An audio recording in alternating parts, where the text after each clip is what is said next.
गणेश जी प्रथम पूज्य क्यों है? क्यों होती है गणेश जी की पूजा?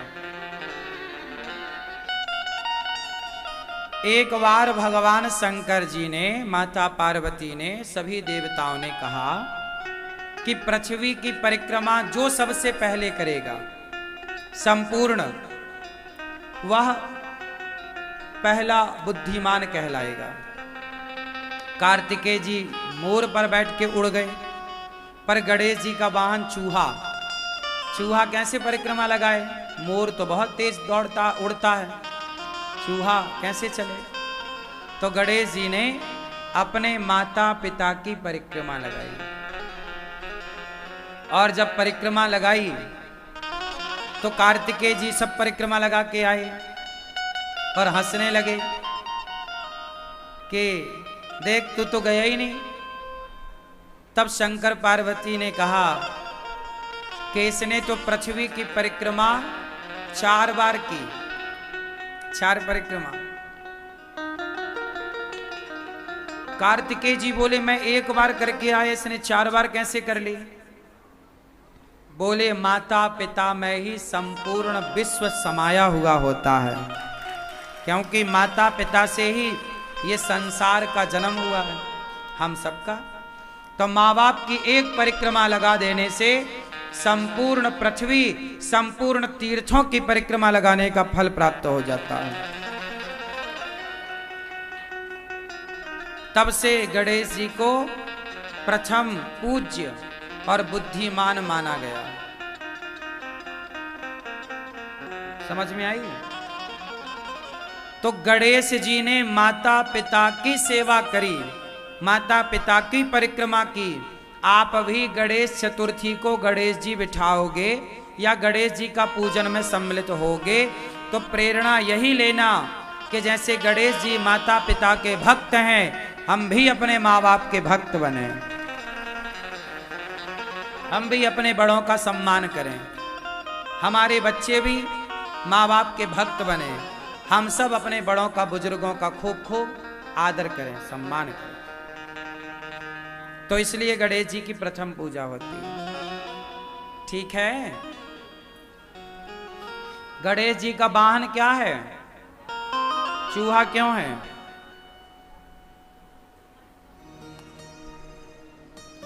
क्योंकि गणेश जी हैं बुद्धि के देवता। किसके? बुद्धि है ना। गणेश जी मतलब बुद्धि, गणेश मतलब, गणेश मतलब बुद्धि। लोग कहते हैं भाई बड़ा बुद्धिमान है, तो गणेश जी मतलब बुद्धि। गणेश जी बुद्धि के प्रतीक हैं, देवता हैं। और चूहा कुतरता रहता है, चूहा तर्क का प्रतीक है। तर्क, तर्क समझते हैं? तर्क कितने लोग जानते हैं? तर्क जो जानते हैं वो हाथ उठाए, नहीं जानते तो मैं बताऊं, फिर वो भी बताऊं। तर्क समझते हो? जैसे छोटे छोटे बच्चे प्रश्न करते हैं, मां भगवान होते हैं तो दिखते क्यों नहीं? ये तर्क है। भगवान हैं तो दिखते, ये तर्क है। अब उसे समझाओ कि जैसे दही में मक्खन होता है, दिखता नहीं है बेटा, पर है। उसी तरह जैसे दूध में मक्खन है पर दिखता नहीं है, उसी प्रकार कण कण में भगवान है पर दिखता नहीं है। तो जैसे उसने एक तर्क किया, तो तर्क को तर्क से ही काटा जा सकता है, तर्क को तर्क से ही काटा जा सकता है। उसी प्रकार गणेश जी बुद्धि के देवता हैं और चूहा तर्क का प्रतीक है, और बुद्धि हमेशा तर्क पर ही सवार होती है। जो विद्वान होगा वो तार्किक होगा, तर्क बहुत करेगा। बात बात में जैसे न्यूज वाले क्या पढ़ाई करते हैं? ये तर्क शास्त्र पढ़ते हैं। न्यूज वाले, न्यूज एंकर क्या करते हैं? हर बात पे तर्क करते हैं। ऐसा है तो ऐसा क्यों, वैसा है तो वैसा क्यों। उनके प्रश्न खत्म ही नहीं होते। ये तर्क है। ये भी हमारे यहाँ एक शिक्षा रही है, इसे तर्क शास्त्र कहते हैं।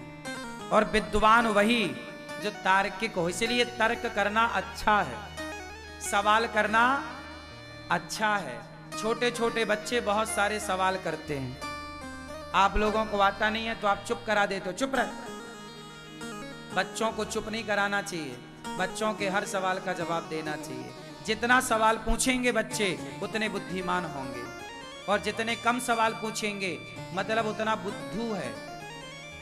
ज्यादा सवाल करने वाला बच्चा ही माइंडेड है, समझदार है, जो पूछ ही नहीं रहा है कुछ। समझ आई? तो गणेश जी बुद्धि हैं, और चूहा कौन है? तर्क का प्रतीक। और बुद्धि हमेशा किस पे सवार होती है?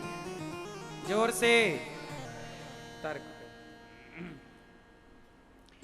तो ये क्या है? ये प्रतीक है,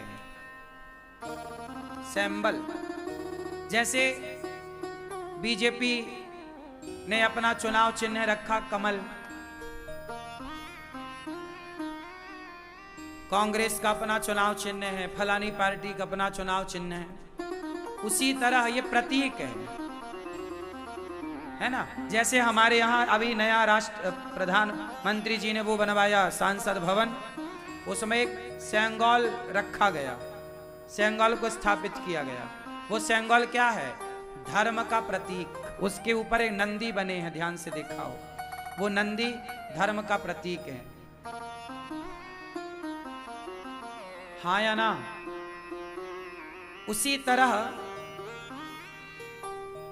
शंकर जी का वाहन नंदी है, तो शंकर जी किस पर सवार हैं?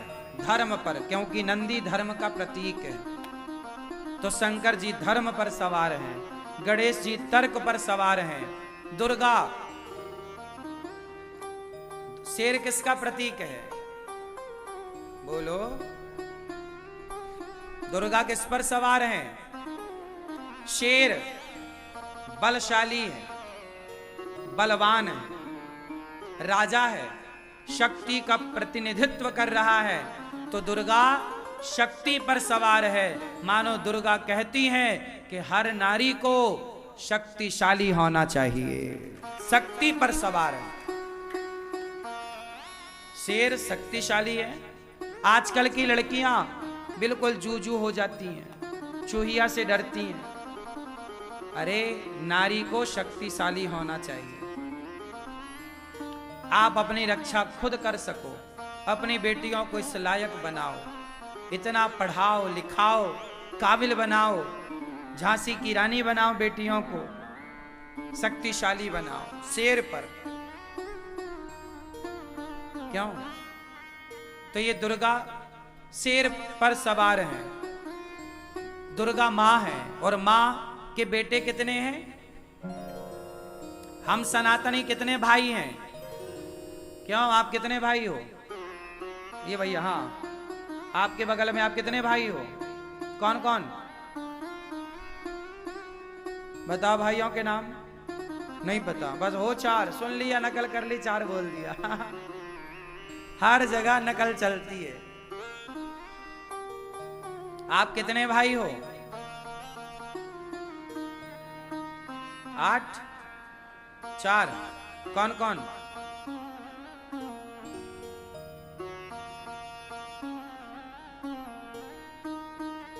हम सब कितने भाई हैं?